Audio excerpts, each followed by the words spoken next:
Hello, my name is Olivia Leaving. I recently returned from an adventure sailing and exploring the almost desolate eastern Greenland aboard the NV Viking Fjord with Secret Atlas.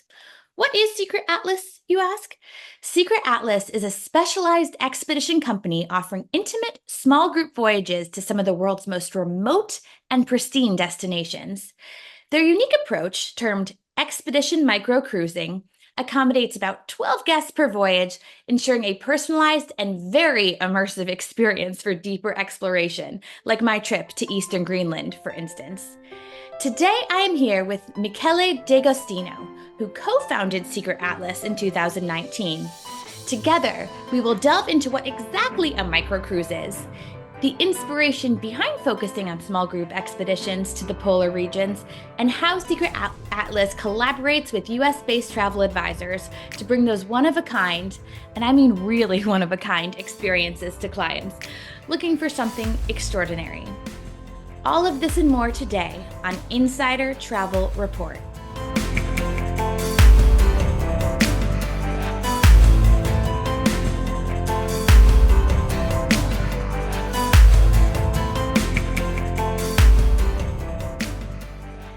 Hello, Michele. Thank you so much for being here today. For all of our US-based travel advisors, I know they're really excited to learn more about Secret Atlas, and I'm excited to reminisce about my own trip. So, first of all, I just wanted to say thank you, and we can't wait to pick your brain with all of our knowledge. Hi, Olivia. No, thank you. Thank you for joining us in the summer. I'm very happy to hear that you really enjoyed the experience. Oh, absolutely. I'm going to be talking about it for years and years. And I just think that the company in general is just it's such a unique offering, especially in a time when, tour operators and everyone is kind of looking for what is the next thing in travel. I do think it is this micro cruise, and that is really that unique, exclusive, special experience is really the next thing in travel. And I guess to start, I would love to hear a little bit more. If you can tell me about the vision behind Secret Atlas and what initially even inspired you to focus on small group expeditions to the polar regions. Yes, in a nutshell, my background into sailing, I've been sailing all my life, and I've been always passionate about the polar regions. And everyone in the business has a very deep connection with the polar region. Half of the company comes from guiding background, for example, including the commercial team, right? So we started a company in 19. We are aware that the industry was growing in size, growing in numbers, but still there was a gap in the market for anyone who wanted to travel the and explore the polar region in let me say an unhurried way. Um, especially after the pandemic, I think there are 17 new ships came to market, all above 100, 150, 200, probably 250 as well, passenger capacity. And we're going the other way. We're going micro. And micro for the simple reason because we believe that these destinations that we visit, they require a different approach. And, there is a lot of conversation about luxury in what we do. And if we define luxury as access to places and having more time to do what we like doing, exploring, then you need a smaller platform to achieve that. Because our expeditions are based on small ships carrying only 12 guests, and the logistics of it, you've seen it yourself, Mhm. is very minimum, right? So to launch a Zodiac and to load the guest on the Zodiac and off you go, it takes what, 10 minutes? Yeah. Uh, yeah. Yeah. So that is in essence the selling point of the experience. Okay, well, you've really explained to me kind of how Secret Atlas differentiates itself from other expedition cruises, even other, small group travels.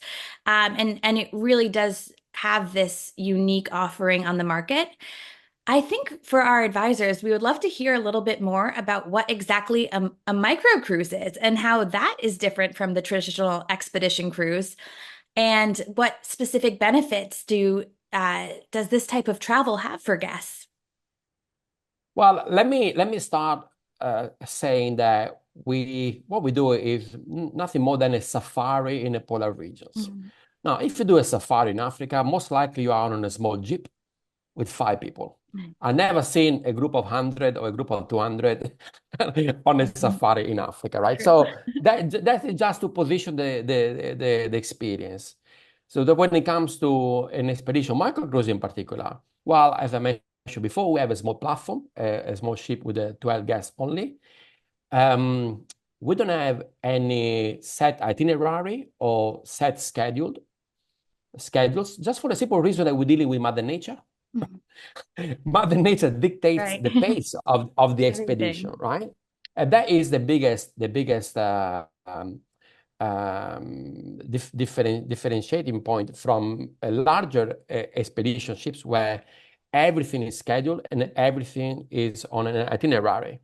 And I always make the example that, dinner is served at 6 o'clock in the bigger ships. And, what if we're out in the field and there is something to see?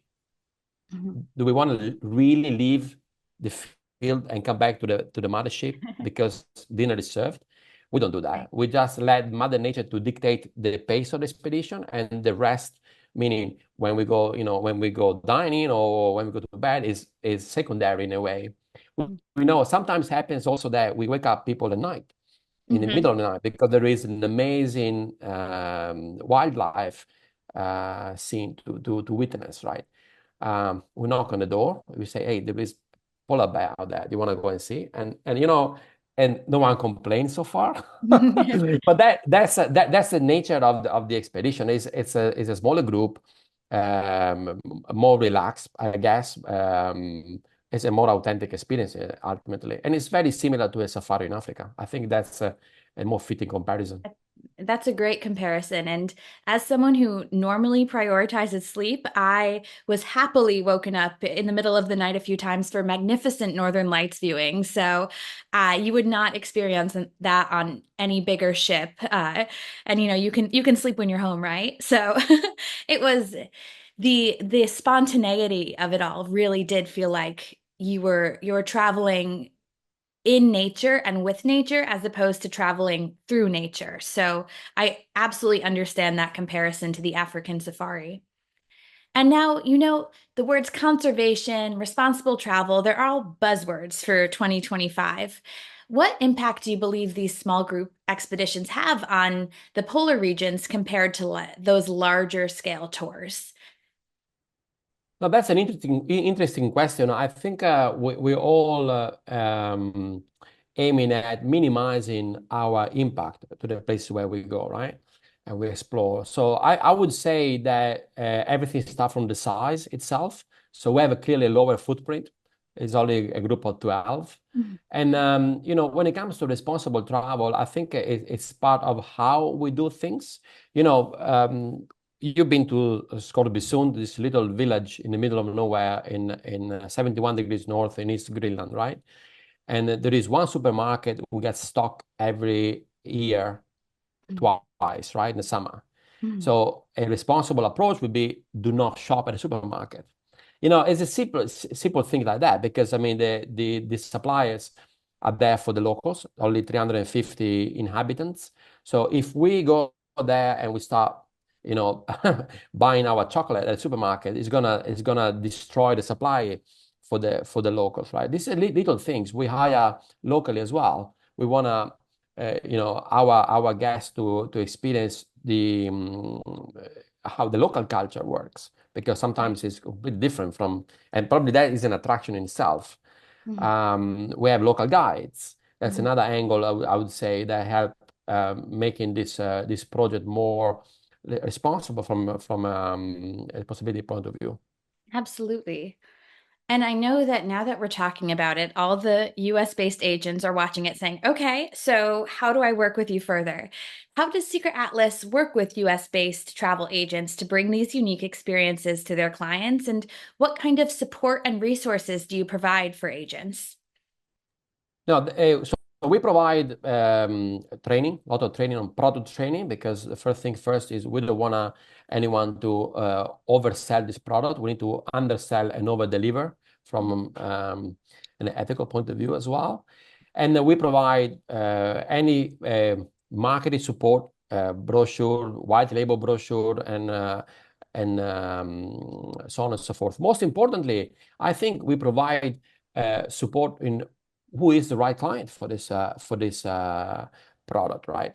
And they first to mind is probably affinity groups, three generation holidays, another group that would fit clearly with our capacity, or anyone who's really into exploration and adventure rather than you know uh, luxury intended as champagne and caviar while looking at the polar region. Um, Right, so we are very honest in advising our partners. So okay, who is the right fit right. for this adventure? Right. It does. The luxury, as you said, is in the small capacity and in these really bespoke experiences in nature. I understand completely. Another really important part, though, of the Secret Atlas experience at some of the trips is the photography. Can you elaborate a bit on how photography is integrated into the trips and what types of opportunities guests have to capture the polar region themselves? Yeah, I mentioned earlier affinity groups. Photography, I believe, is the most important segment that we have. Again, for the photographer, what is the most important thing? Light. And light is independent on the time of the day. Again, probably even more so, a photography tour cannot rely on a set schedule, Mhm. right? So a photographer needs time to take the right shot of the subject. And to me, they can stay 24 hours in front of the same subject, as long as they're safe. And but this is why we don't mix audiences. If our photography expeditions are for any level of photography, but we don't tend to mix photography and non-photography, for example, right? Because a different pace of the expedition itself. Right, absolutely. It was interesting And, though, and, and sorry, just to say something. yeah. And if I'm a photographer myself, and I do not understand how you can do photography on a large vessel. You just Hmm. can't. You just can't, Absolutely. Anyway, that was like my No, personal that's opinion. a great point. Probably bias.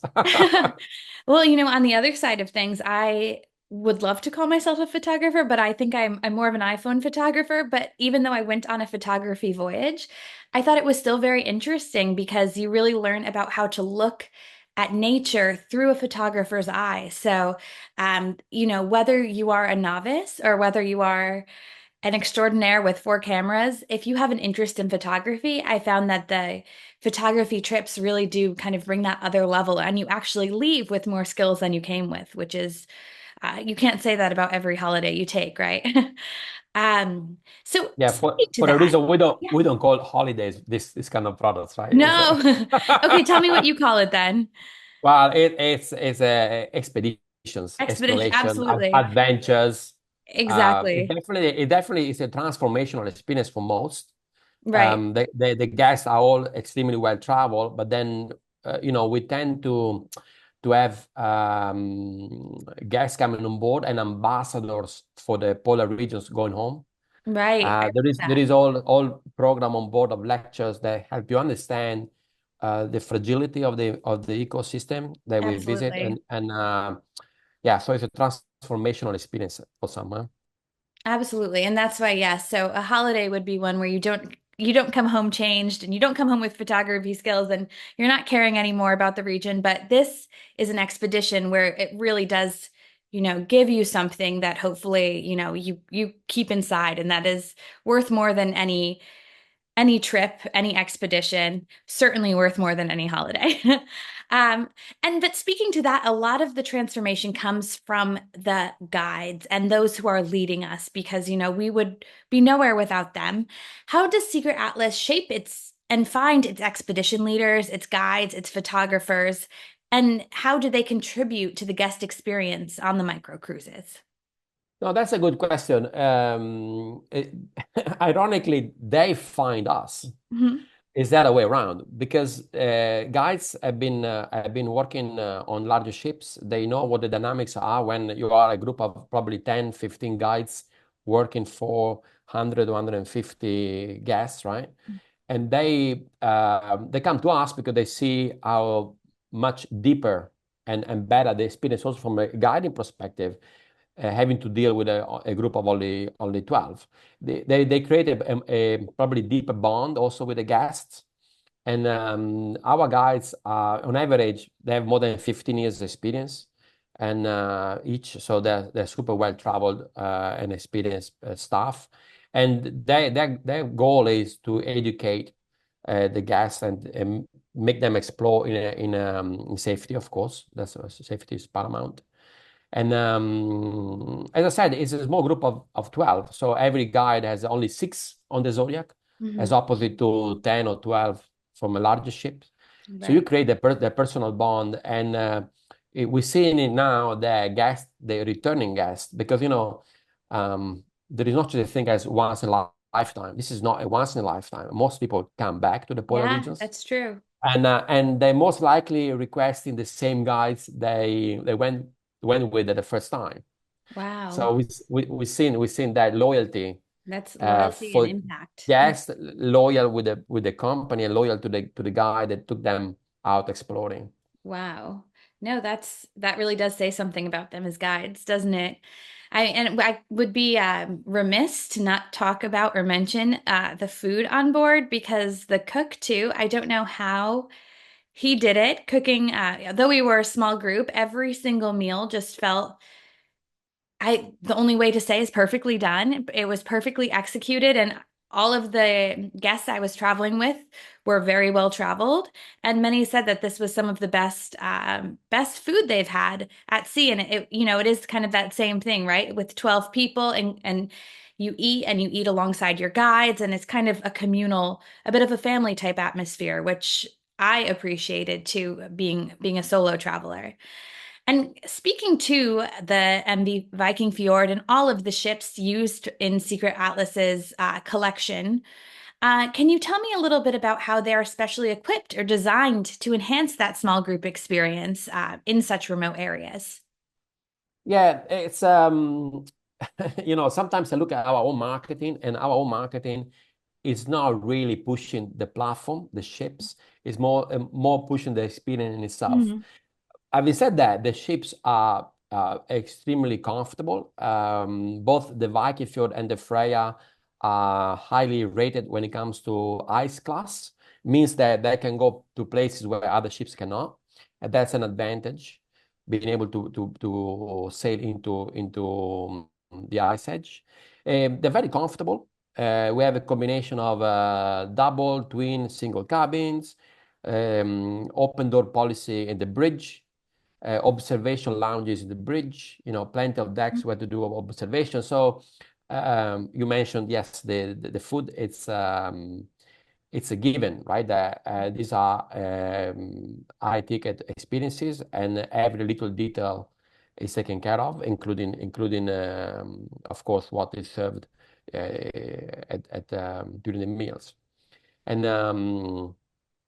we have also some other amenities like saunas and hot tub. Now, again, I in a went in the small hot group of tub. It was great.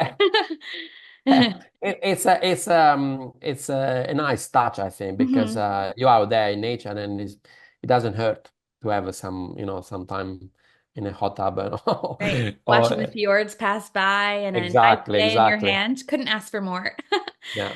No, so the ships, they offer the comfort that can be found in any other cruise ship. Yes, no, So we're very absolutely. happy with it. The ship ever passed as a working vessels, and we personally took part to the renovation of the refurbishment of the Viking Fjord, designing all the layout and the guest experience on board. So I'm glad that I'm receiving good feedback on how time is spent on board between the main lounge, the observation lounge, and it doesn't seem like cramped is an environment, right? The ship is Never. uh, That's there is plenty of room for everyone. Yeah.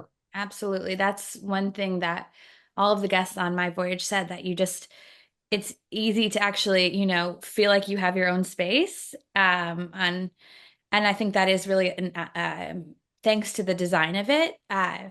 I personally love to be by the captain, asking him a ton of questions about where we're going and what we're seeing. And that open bridge policy was also very unique, I thought. It really felt more accessible than most ships.